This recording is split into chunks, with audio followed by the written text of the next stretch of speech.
Pengertian kode menurut bahasa yaitu menentukan atau memutuskan.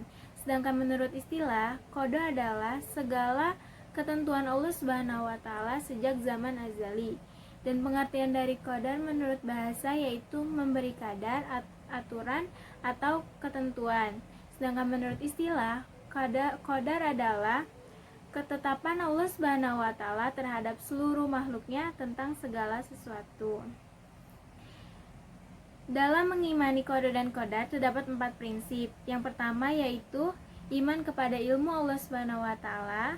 Yang kedua yaitu iman bahwa semua qadar Allah Subhanahu wa taala. Yang ketiga, iman kepada adanya kehendak Allah Subhanahu wa taala yang berlaku dan kekuasaannya yang bersifat menyeluruh. Dan yang terakhir yaitu iman bahwa Allah Subhanahu wa taala adalah zat yang mewujudkan makhluk. Dalil Al-Quran tentang kode dan qadar. Yang pertama yaitu sesungguhnya kami menciptakan segala sesuatu menurut ukuran atau takdir. Quran Surat Al-Qamar ayat 49.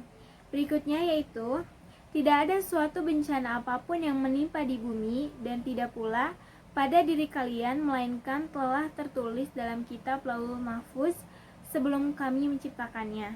Sesungguhnya yang demikian itu mudah bagi Allah Subhanahu wa taala. Quran Surat Al-Hadid ayat 22. Yang ketiga yaitu dan tiap-tiap manusia telah ditetapkan amal perbuatannya sebagaimana ditetapkannya kalung pada lehernya. Quran Surat Al-Isra ayat 13. Dan yang terakhir yaitu tidak ada suatu musibah pun yang menimpa seorang kecuali dengan izin Allah Subhanahu wa taala. Quran Surat At-Takabun ayat 11.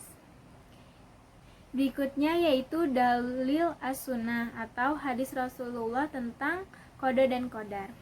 Yang pertama yaitu sesungguhnya penciptaan salah seorang dari kalian dikumpulkan dari perut ibunya dalam 40 hari dalam bentuk natfah atau sperma. Kemudian berubah menjadi alaqah atau segumpal darah.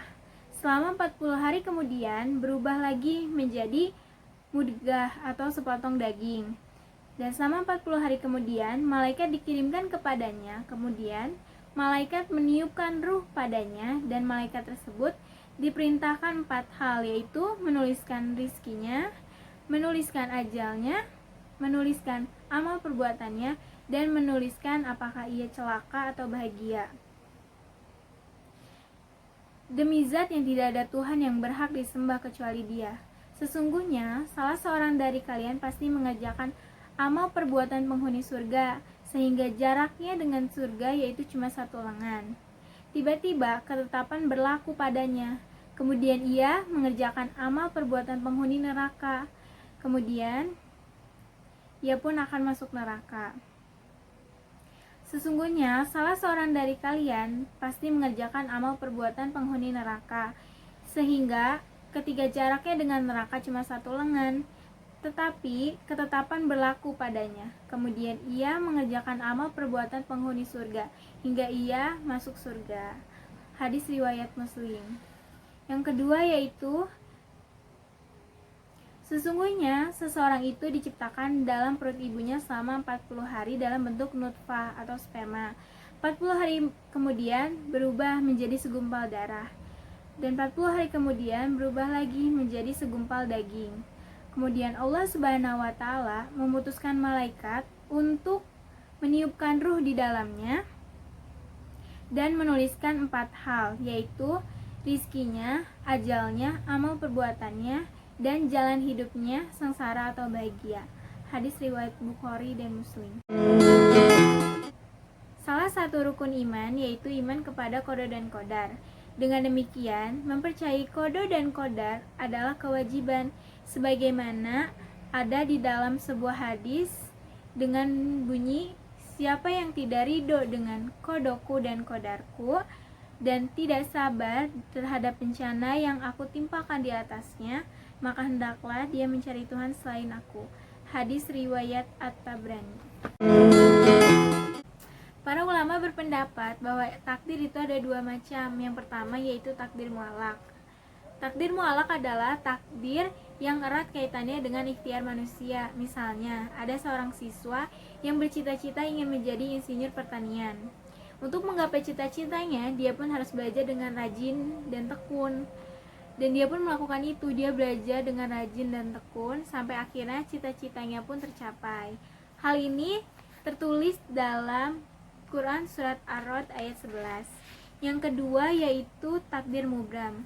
Takdir mubram adalah takdir yang terjadi pada diri manusia dan tidak dapat diusahakan atau ditawar-tawar lagi oleh manusia.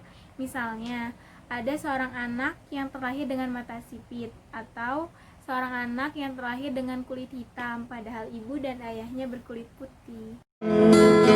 Beriman kepada takdir selalu berkaitan erat dengan 4 hal yang saling berhubungan dan tidak dapat dipisahkan.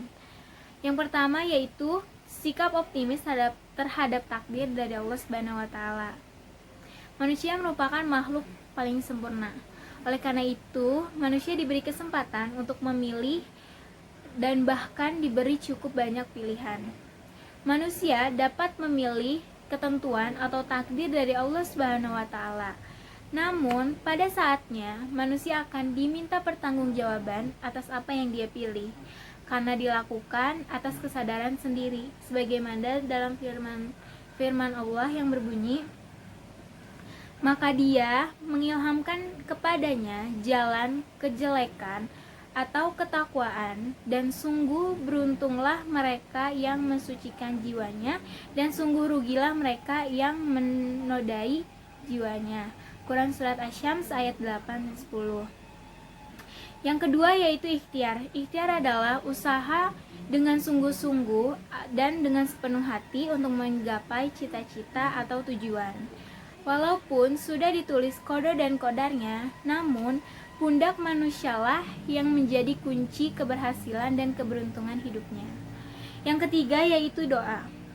Doa adalah ikhtiar batin yang sangat berpengaruh besar, karena doa merupakan bagian dari motivasi intrinsik.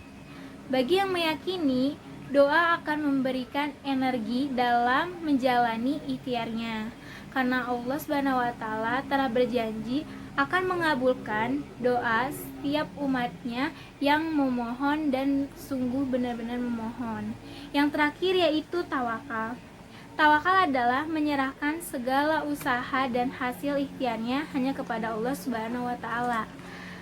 Hal ini juga memberikan pemahaman bahwa tawakal itu terikat erat dengan ikhtiar, atau dapat disimpulkan bahwa tidak ada tawakal tanpa ikhtiar.